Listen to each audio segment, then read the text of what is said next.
Assalamualaikum warahmatullahi wabarakatuh. Alhamdulillah wa syukrulillah la haula wa la quwwata illa billah. Asyhadu an la ilaha illallah wa asyhadu anna Muhammadan abduhu wa rasuluh. Allahumma shalli ala Muhammad wa ala ali Muhammad. Selamat datang di studio kami Islamic Science Research Institute, pengelola dan pemilik data Twilight eh, Rembang baik pagi maupun petang yang paling lengkap di dunia.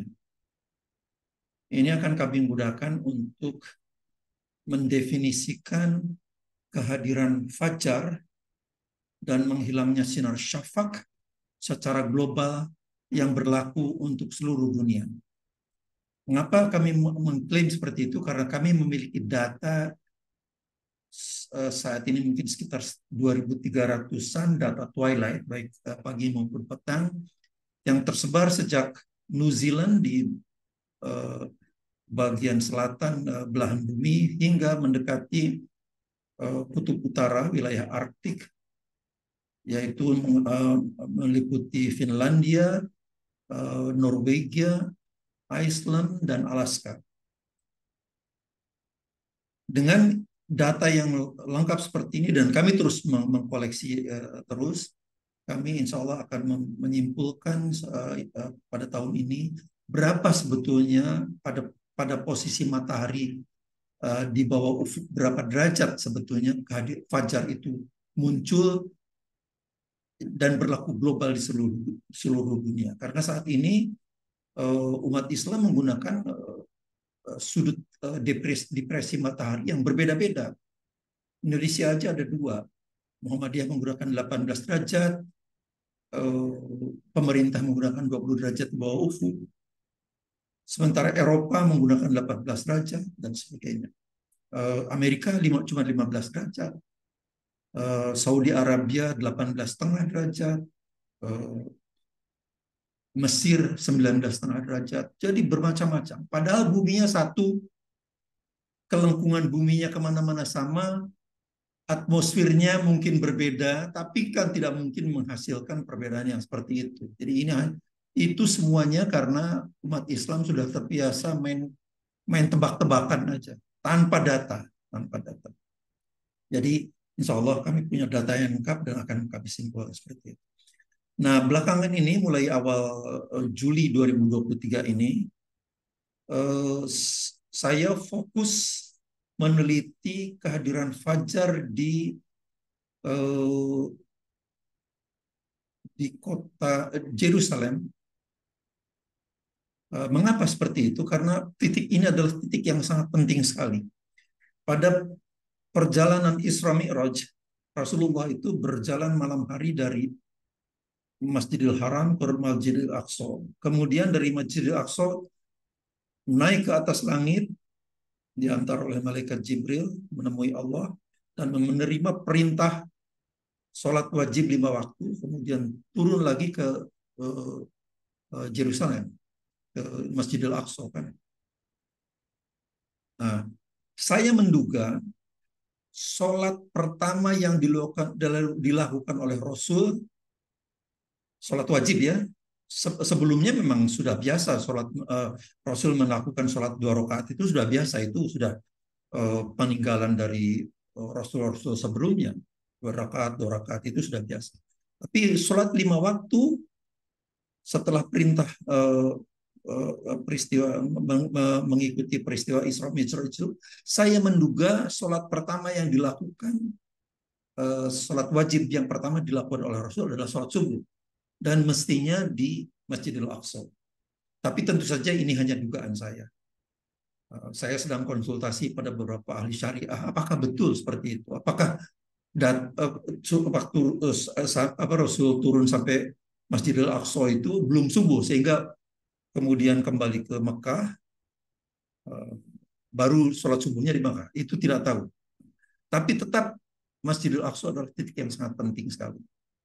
Nah, yang keduanya memang saya mengambil data itu, data mentahnya adalah video-video yang tersedia di berbagai resort di seluruh dunia Dan kebetulan di wilayah Timur Tengah ini jarang sekali. Jarang sekali. Yang banyak itu adalah di Eropa, di Amerika, dan sebagainya. Jepang banyak juga. Nah, di Timur Tengah ini saya pernah dapat di eh, dekat-dekat Kairo lah, di piramid Giza ya, piramid Giza. Tapi kemudian belakangan kok sudah hilang lagi. Jadi memang ini anunya ya, apa tuh, kelemahan-kelemahannya adalah seperti ini. Namun betapapun juga ini adalah suatu keuntungan yang sangat luar biasa. Karena saya tidak harus pergi ke Kairo, saya dapat data dari Kairo. Saya tidak harus ke Palestina, saya harus dapat data di Palestina.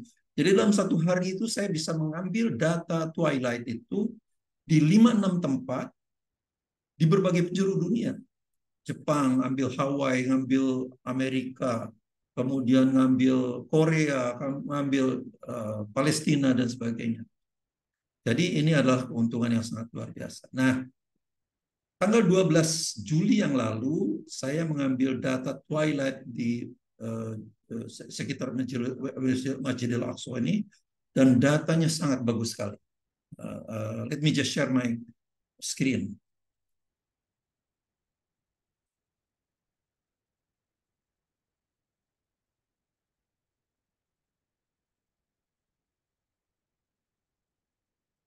Oke,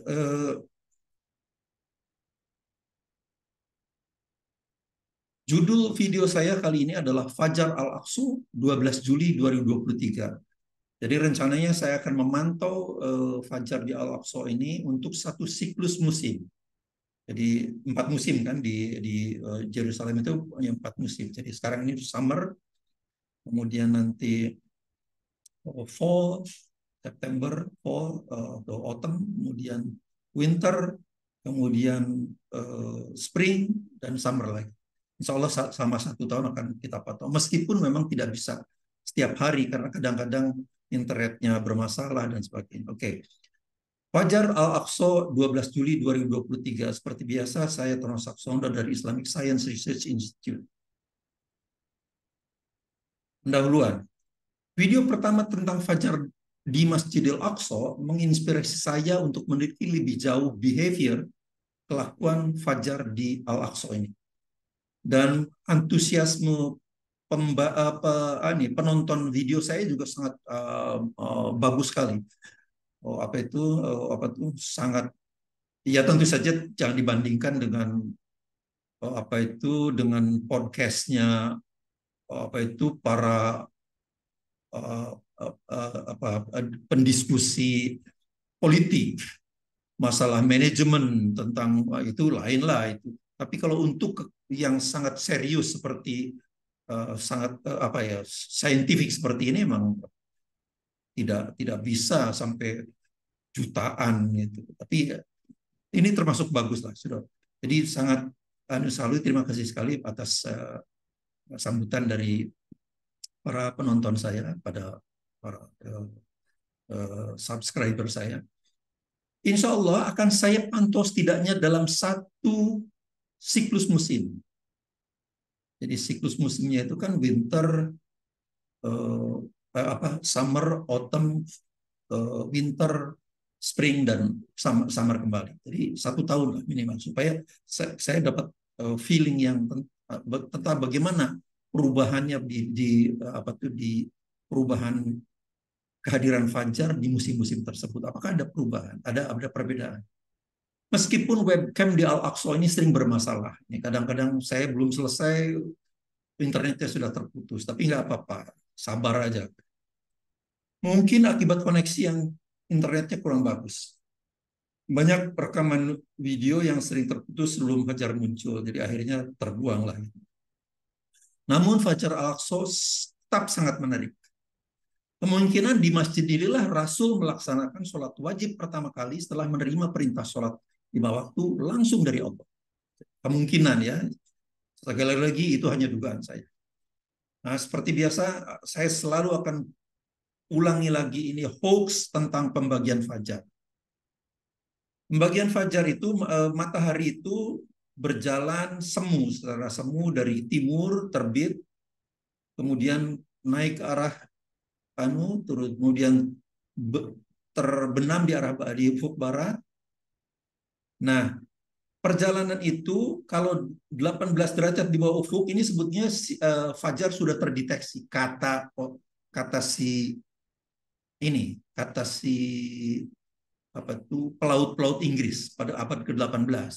Sehingga disitulah dan dinamakan astronomical dawn, fajar astronomis. Kemudian berjalan 6 derajat, sekarang 12 derajat di bawah ufuk, 12 itu dari sini ke sini, itulah nautical dawn. Kemudian berjalan lagi 6 derajat, inilah civil dawn. Jadi ada gradasi. Ada gradasi yang tadinya fajar sudah mulai terdeteksi, kemudian menjadi lebih terang, seperti itu. Nah, kemudian matahari terbit dan kembali ke sana. Tapi perjalanan ini adalah perjalanan semu akibat bumi itu berputar seperti ini. Nah, ini berputar seperti ini. Begitu juga setelah tenggelam, ini adalah celestial sphere, ya, bola langit. Pada video yang lalu saya menyebutkan bola bumi, maaf. Bola bumi itu ini bola langit, celestial sphere. Kemudian matahari tenggelam, turun 6 derajat, inilah civil dusk atau senja sipil. Turun lagi 6 derajat, nautical dusk atau senja nautika, kemudian turun lagi 8 derajat. Jadi itulah yang apa ya, merugikan mereka pelaut Inggris ini tidak berusaha membodohi untuk umat Islam, tidak. Kita yang salah. Kita percaya tanpa kita mencek. Jadi kemudian umat Islam di seluruh dunia menganggap bahwa astronomical dawn itu adalah ini. Fajar sodik itulah yang di sini ini. Fajar sodik muncul pada saat 18 derajat bawah ufuk. Nah, untuk kasus Indonesia karena dianggap, sekali lagi dianggap tanpa data, tanpa mencek apakah betul seperti itu, karena atmosfer di wilayah ekuator itu dianggap lebih tebal daripada di wilayah kutub, mendekati kutub, kemudian diturunkan lagi 20 derajat. Jadi fajar sodik itu muncul 20 derajat di bawah ufuk. Nah, sementara kalau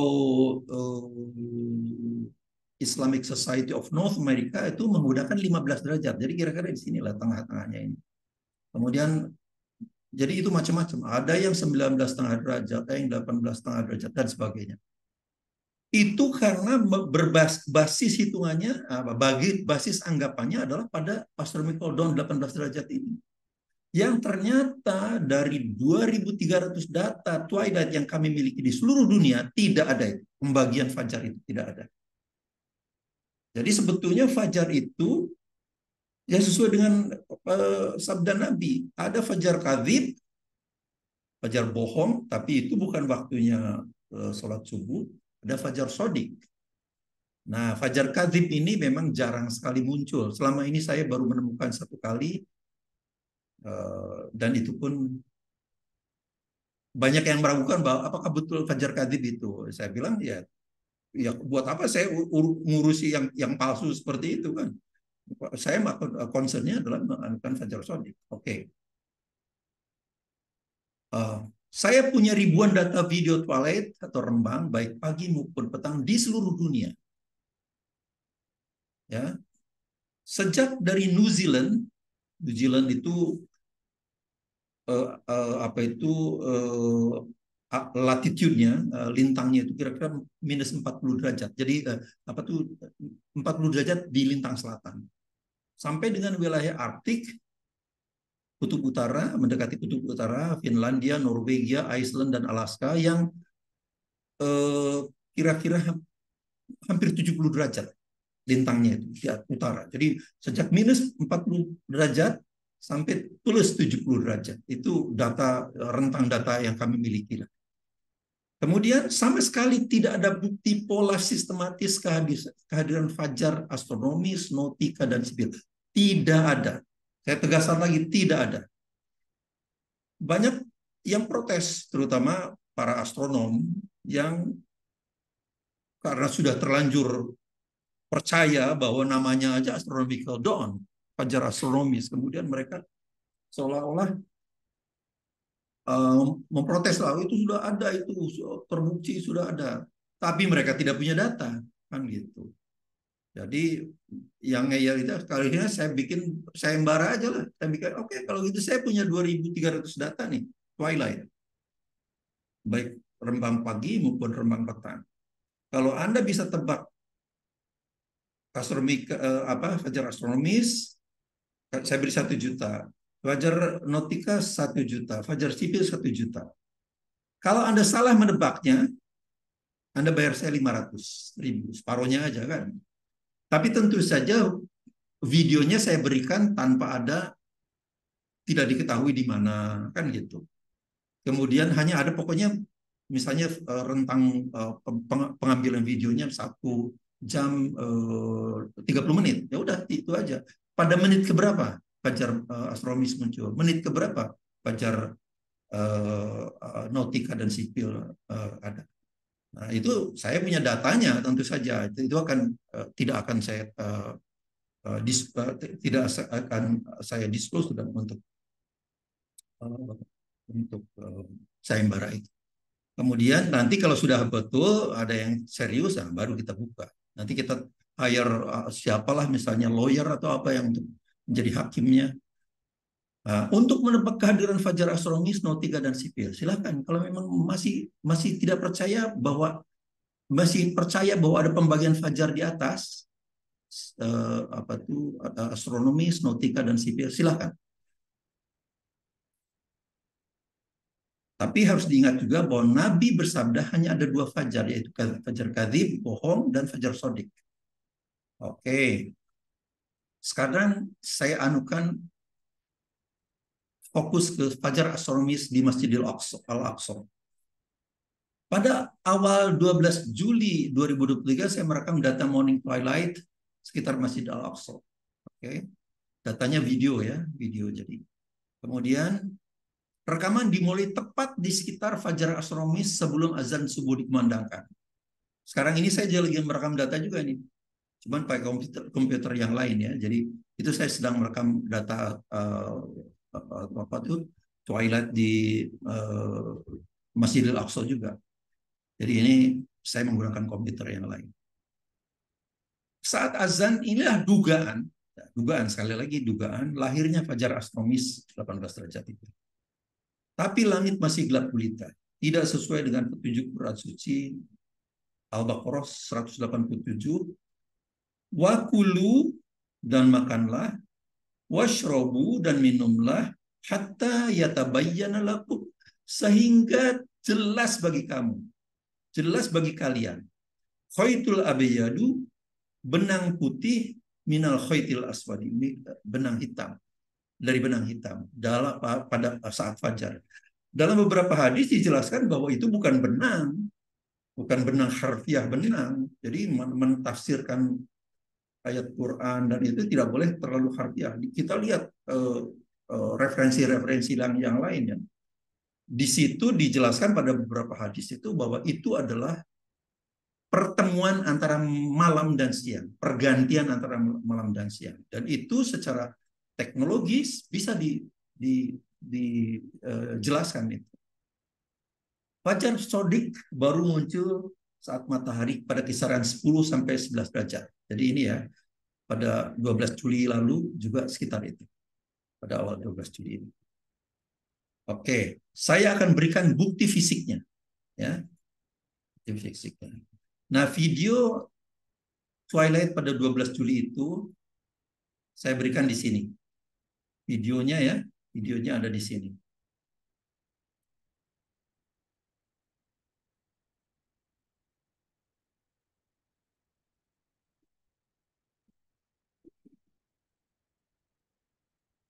Nah, ini sayangnya meskipun suaranya sudah terekam sejak detik pertama, tapi gambarnya belum muncul ini. Memang agak ini.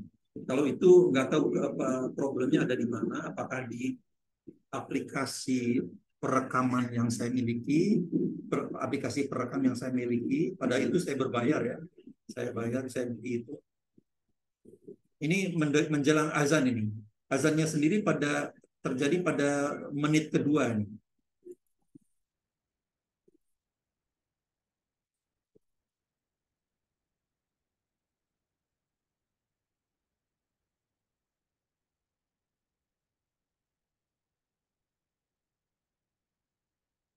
Ya, ini sudah azan ya. Sudah azan. Tapi gambarnya belum muncul. Nggak apa-apa. Tapi nanti pada menit ke-9 baru muncul fajar apa muncul gambarnya.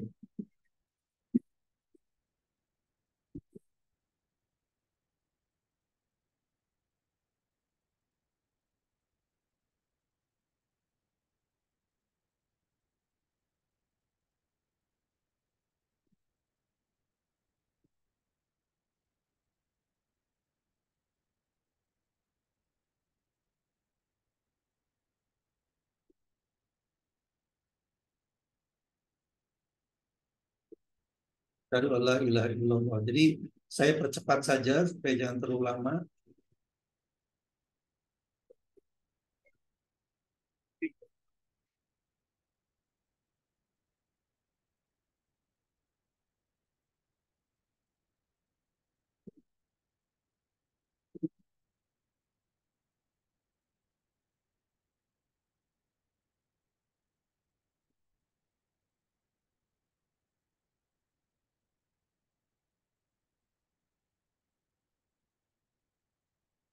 Nah, saya kira ini ada yang sudah berakhir.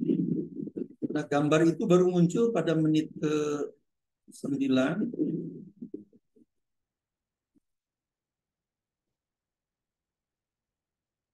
Nah, ini gambar yang aninya, jadi pada menit ke-9 ini. Jadi nggak tahu kesalahannya ada di mana. Tapi intinya adalah saya sekarang punya videonya. Cuman kalau pada menit ke-9 itu kira-kira kedudukan matahari itu kira-kira 16,5 derajat lah. Jadi oke begitu. Dan ini pada 30 menit setelah setelah azan dimulai, misalnya 30 menit di sini, 31 menit ini masih gelap gulita nih. Masih gelap gulita.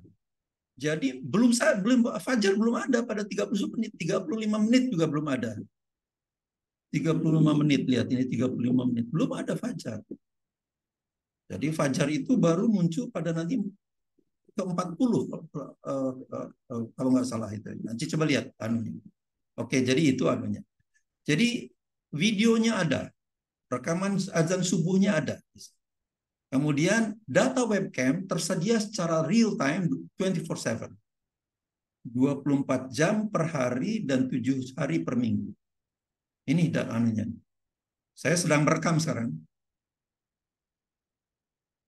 Mudah-mudahan, nah ini sudah. Ini adalah eh, data itu. Jadi saya mengambil windownya ini saja. Ini dari sini ke sini, ke sana, ke sini, ke sana. Jadi window kecil aja karena concern kita kan pada langit ini, perubahan langit akibat perubahan kecerlangan langit akibat kehadiran fajar. Kalau ini kita potong aja buat apa kita merekam ini kan? Jadi itu. Jadi ini real time, betul-betul real time, cuman waktunya adalah waktu perekaman adalah waktu komputer saya. Itu mudah sekali kita yang konversikan saja karena ada perbedaan 4 jam, kita kurangi saja 4 jam. Oke. Jadi itu videonya ada. Sayang gambar baru terekam pada menit ke-9 meskipun suara telah terekam sejak awal. Oke, tapi nggak apa-apa lah itu. Video resolusinya 30 frames per second. Sebetulnya bisa 60 frames per second. Tapi tentu saja kemudian memorinya jadi 2 kali lipat kan. Nah, jadi itu anu lah tidak ekonomis lah untuk anu. Jadi saya tapi 30 frame per second ini adalah apa itu resolusi minimum yang cukup baik. Televisi kita itu menulis apa itu kan anu kayak ada menulis gitu ya asal itu dalam rate-nya itu dalam tulisan apa apa ya merekamnya itu pada layar televisi itu 30 kali dalam 1 detik. Jadi kita tidak melihat flicker kan, tidak melihat bergetar-getar. Itu jadi sudah cukup baik. Nah, kemudian diekstrak menjadi 223 still images dengan resolusi temporal 20 detik. Ini sampling saja. Biasa dalam statistik ini. Cuman harus diingat bahwa kemudian karena 9 menit tadi itu gambarnya blank hitam gitu. Jadi ini dikurangi 30 lah kira-kira gitu. Ya 30. Kira-kira dikurangi 29-an. Oke, foto pertama adalah seperti berikut ini. Foto. Jadi setelah diekstrak ya, foto pertamanya adalah seperti ini.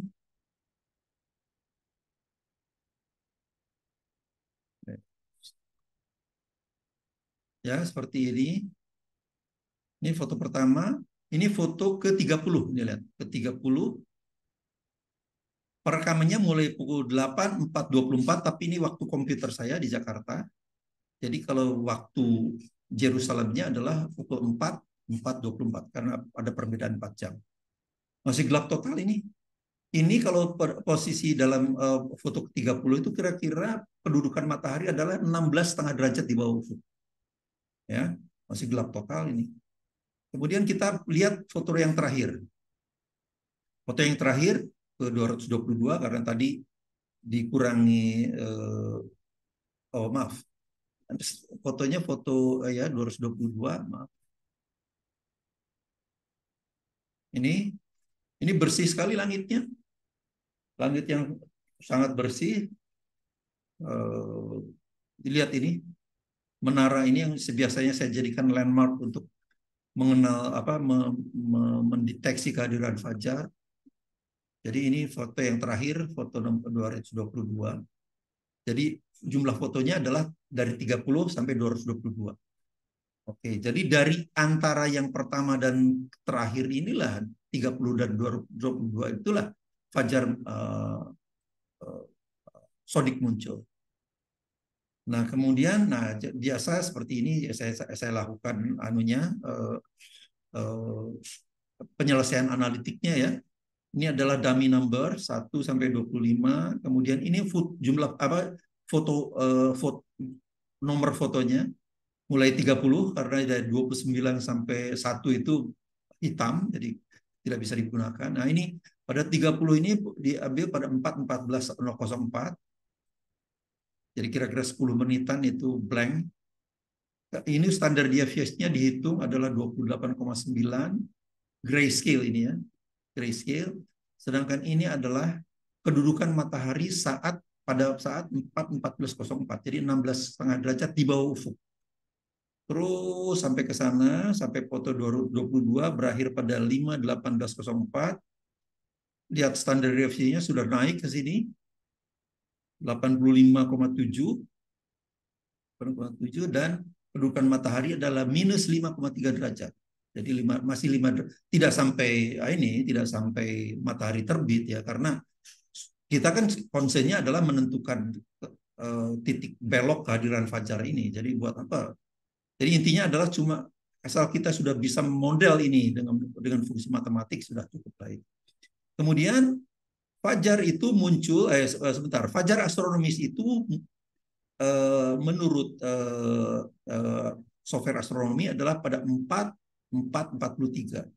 Sedangkan matahari terbit adalah 5.42.15 sehingga astronomical twilight yaitu adalah rentang dari fajar astronomis sampai matahari terbit itu 1 jam 37 menit 32 detik. Ya. Nah, tapi ternyata fajar itu baru muncul, true dawn itu baru muncul pada 4544 di sini 4544.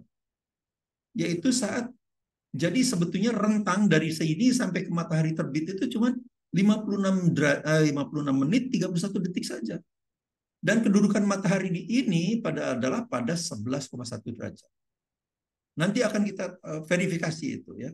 Selalu ada verifikasi itu memang kita harus berusaha reliable ya, reliable sehingga kalau kita sholat subuhnya itu pada saat azan, kita langsung sholat subuh, berarti kita 41 menit terlalu awal. Fajar belum muncul. Fajar munculnya itu 41 menit kemudian. Jadi ini berbahaya sekali. Nah, sekarang yang kemarin belum saya jelaskan adalah tentang ini, root mean square error. Ini root mean square error itu 0,8 grayscale. Itu adalah kesalahan pemodelannya. Salah pemodelannya. Grayscale itu kan harus diingat, grayscale-nya itu kan 8 bit image itu kan 256. 256 dari 0 hitam sampai putih itu 256. Jadi kalau kesalahannya 0,8 grayscale ini sangat akurat sekali, sangat akurat sekali. Tapi tentu saja ini bukan kesalahan eh, kesalahan penentuan ininya ya, kedudukan mataharinya 11,5 derajat di 11,1 derajat di bawah ufuk saat saat fajar muncul. Kalau itu lain lagi, jadi harus dan itu sudah saya teliti kira-kira sepertiga derajat lah kan ini. Jadi mengapa ada kesalahan? Ya memang harus ada kesalahan. Harus ada kesalahan. Manusia itu tidak bisa terbebas dari salah. Kesalahan itu, namun kesalahan itu harus terukur. Nah ini persoalannya, harus terukur. Kesalahan pemodelannya 0,8 grayscale, ya nggak apa-apa, tapi itu sangat akurat. Ini juga mungkin tidak 11,1 derajat. Mungkin ya ada kesalahannya, karena kesalahannya bisa ditambah 0,3 derajat atau dikurangi 0,3 derajat kan gitu. Jadi itu sudah biasa. Manusia itu tempat salah. Jadi bukan berarti bahwa saya mengklaim ini tidak ada kesalahan. Selalu ada kesalahan. Ya, itu tentu saja akan saya anukan pada yang lain-lain. Kemudian animasinya. Animasi kehadiran fajar pada original image ya dapat dilihat di sini. Ini image yang aslinya ini.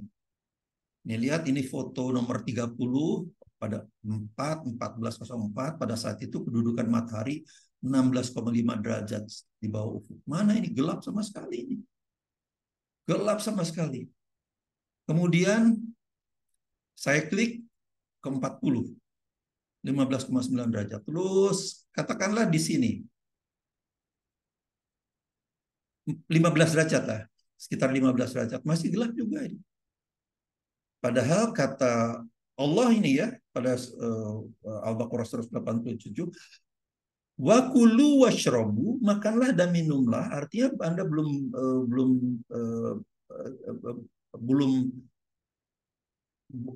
tidak usah berhenti berpuasa, tidak usah berhenti makan dan minum, artinya belum mulai puasa hatta yatabayyana lakumul khaitul abyad minal khaitil aswadi minal fajr. Jadi sehingga pertemuan antara langit dengan daratan itu jelas. Itu. Tapi ini kalau ini kan masih belum jelas. 13 derajat. Belum jelas juga 12,6 derajat ini. Nah, baru di sini 11,1 derajat pada foto nomor 125 ini komputer saya sudah bisa mendeteksi software saya lah, algoritma yang saya kembangkan itu pada pukul 4, 45, 44 dan matahari pada saat itu 11,1 derajat di bawah ufuk. Baru ini. Karena setelah itu secara eksponensial ininya juga warnanya saya berikan biru, tadinya putih, tadinya kuning. Sekarang biru. Nah, ini lihat sudah semakin jelas. Ini ada menara ini sudah semakin jelas juga. Ya. Nah, itulah fajar. Cuman dimulainya pada saat tadi. Dimulai munculnya fajar adalah pada saat di foto 125 pada pukul 4, 45, 44. Ya. Jadi itulah fajar. Hatta yatabayyana lakum wa kulu washrabu hatta yatabayyana lakum al-khaitul abyad minal khaitil aswad minal fajr. Jadi ayat Allah itu bisa dibuktikan dengan ilmu pengetahuan lah kira-kira begitu.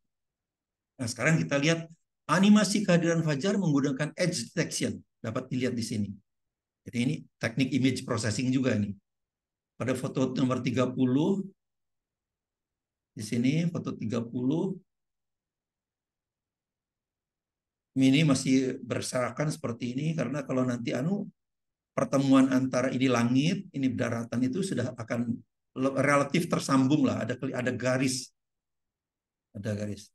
Sekarang kita lihat 40,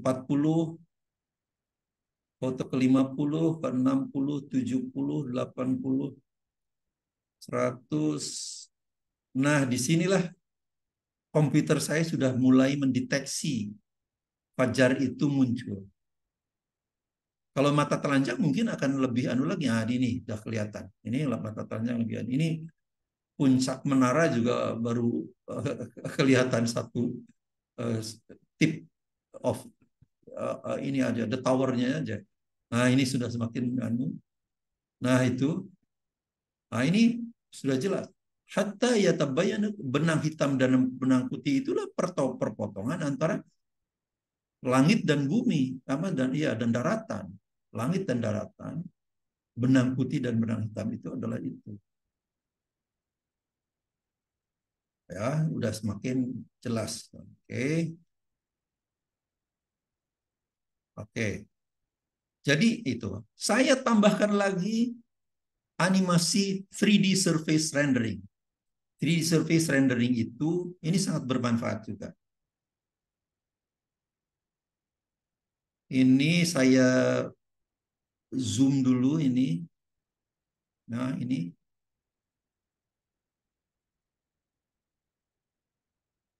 Maaf, ini sebentar saya. Oke.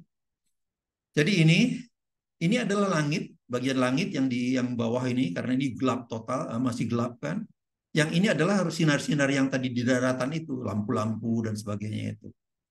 Nah, ini lihat ada 199 193 plot ya, ada 193 plot. Ini masih di satu. Kalau ini saya klik ini bertambah ini dua sekarang.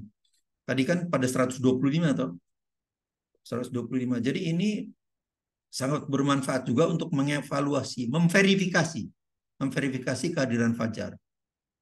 Jadi ini kalau kita klik, klik, klik, klik, klik, klik, klik.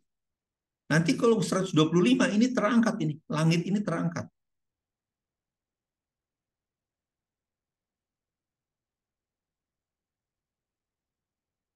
Lima puluh, 60, 70, 80.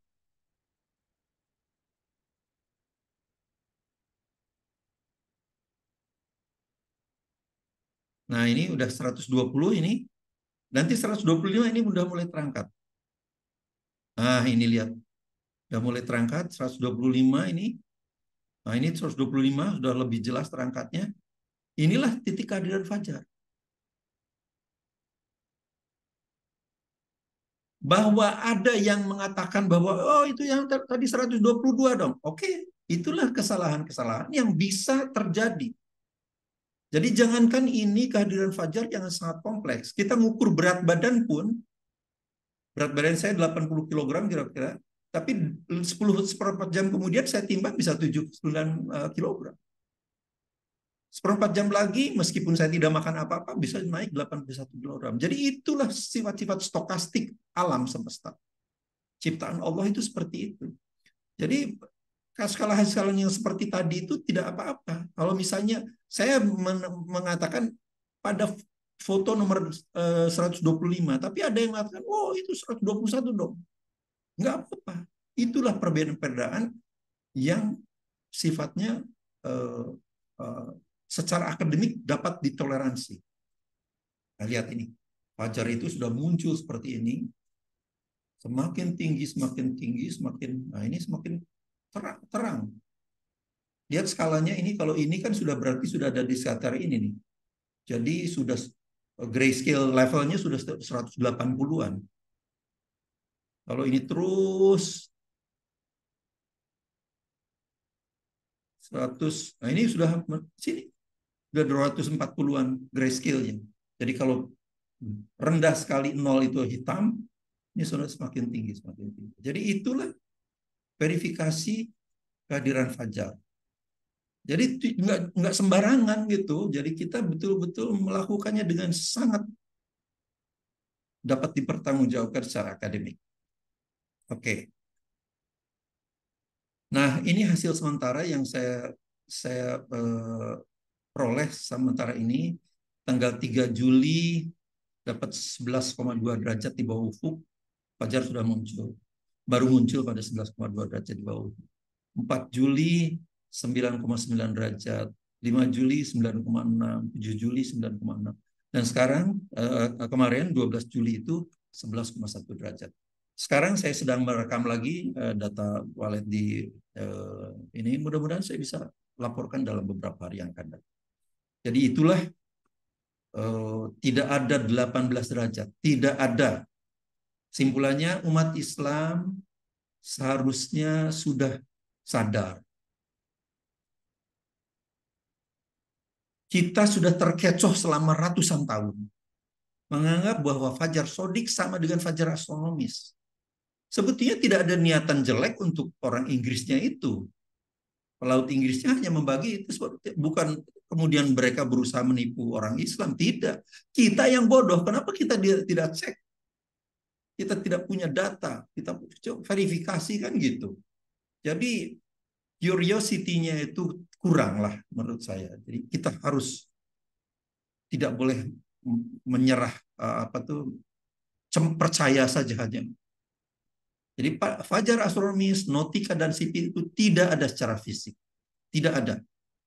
Ketiga fajar teoritis ini sebetulnya hanya untuk keperluan administratif, pengelolaan kota, dulu untuk keselamatan penerbangan, manajemen logistik militer, kapan boleh menyerang dan sebagainya, karena supaya jangan, kalau dianggap sudah terang itu artinya jangan sampai menembak temannya sendiri kan gitu. jadi jadi seperti itu. Tapi sekarang itu sudah semuanya pakai smart drone, pakai artificial intelligence, ya sudah semuanya sudah ini. Jadi kadar fajar sodik itu merupakan fenomena stokastik. Stokastik itu artinya unik. Jadi tidak mungkin kalau misalnya ada kebetulan sekarang 9,6 derajat, besok 9,6 derajat, itu hanya kebetulan saja. Kebetulan. Tapi tidak bisa kemudian 9,6 derajat setiap hari. Nggak bisa. Jadi tidak bisa juga 18 derajat setiap hari kok 18 derajat fajar sodik fajar astronomis itu. Nggak bisa seperti itu. Itu adalah menyalahi hukum alam. Ya, ciptaan Allah itu tidak seperti itu. Ambil pasir, raup pasir di tepi pantai itu. Kemudian lihat dalam mikroskop, maka semuanya unik. Tidak akan ada yang sama. Ukurannya, sifat-sifat kimianya tidak akan ada yang sama. Itulah sifat ciptaan Allah. Itulah stochasticity daripada ciptaan Allah.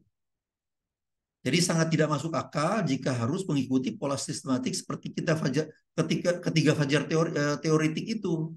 Hari ini 18 derajat, besok juga 18 derajat, besok ini sudah tidak masuk akal, itu tidak masuk akal. Jadi saya telah memiliki data toilet pagi dan malam sekitar 2.300 ya. Jadi kalau misalnya ada yang tetap ngeyel bahwa ada fajar astronomi, silakan ikuti sayembaranya. Hanya cuman saya akan ada saya pikir dia bukti-bukti ini untuk meyakinkan bahwa Anda akan kalah lah gitu. Karena tidak ada itu. Yang diambil merupakan sampel data twilight di seluruh dunia. Ya. Kemudian insya Allah tidak ada institusi lain di dunia yang memiliki data selengkap yang saya miliki. Algoritma dan teknik pemeriksaan data juga insya Allah genuine dan belum dikembangkan oleh orang lain. Karena ini merupakan hasil penelitian, pengembangan dari hasil penelitian saya pada saat menyelesaikan PhD di Ohio State University pada 81 sampai 84 dan University College London pada 85-88. Jadi bukan hasil pemikiran yang dalam, bukan hasil pemikiran yang asal-asalan gitu. Ini pemikiran yang dalam. Tidak dipatenkan memang teknologi ini karena saya pikir ini untuk dakwah. Sudahlah, untuk seumur saya masih ngurusin urusan duit itu menurut saya ya sangat rugi lah. Jadi udah sekarang untuk dakwah saja, untuk dakwah. Tapi tentu saja saya akan mencari sponsor untuk bekerja sama. Jadi semua teknologi yang saya ciptakan kembangkan itu ada di buku saya. Lihat, masuk ke Amazon.com, ketik nama saya, maka akan muncul ini. Ini adalah buku yang menjelaskan tentang kalau pentingnya kalender Islam global. Kalau kita tidak punya kalender Islam global, maka setiap tahun kita akan ada 11,5 hari yang tidak terzakati. Kalau seluruh dunia selama 1.400 tahun, maka ini adalah sekitar 10 triliun dolar. Ya, ini ada bukunya. Kemudian pada 2021 yang lalu saya menulis ini, Premature Dawn in the USA, Premature Dawn in Global Trade Pattern, Premature Dawn in Europe, Premature Dawn in Asia Australia. Untuk membuktikan 4 buku ini saya tulis pada 2021, saya selesai selama 1 tahun itu, lebih dari 1.700 halaman. Ya, untuk membuktikan bahwa fajar astronomi, fajar sipil, fajar nautika itu tidak ada. Itu hoax, hoax terbesar bagi umat Islam selama ratusan tahun. Jadi semuanya, cuman memang baru 4 buku ini baru menggunakan data kira-kira 1.000-an data Twilight. Sekarang saya sudah memiliki 2.300-an data. Nah, yang ini, bagian ini ya.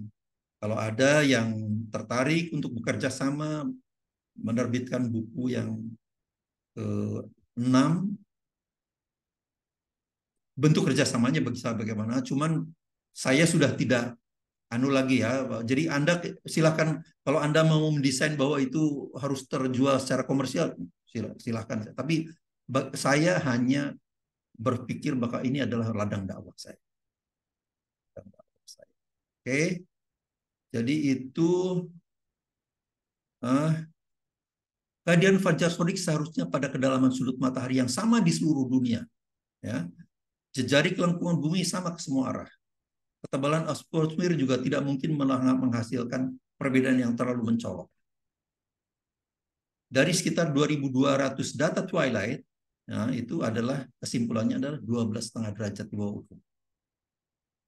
Ini ya, kesimpulan sementara karena sekarang data saya sudah 2.300-an. 12,5 derajat. Jadi yang tadi yang Palestina itu, yang Al-Aqsa itu belum saya masukkan dalam ini karena itu di luar yang 2.200 ini. Tidak mungkin terjadi pada kedalaman sudut matahari yang berbeda-beda seperti praktek saat ini. Indonesia menggunakan 18 derajat, Muhammadiyah, pemerintah 20 derajat, Amerika 15 derajat, Saudi Arabia 18,5 derajat, Mesir 19,5 derajat, Eropa, Palestina tadi sudah 18 derajat. Jadi itu tidak mungkin terjadi seperti itu. Mudah-mudahan ini bermanfaat dan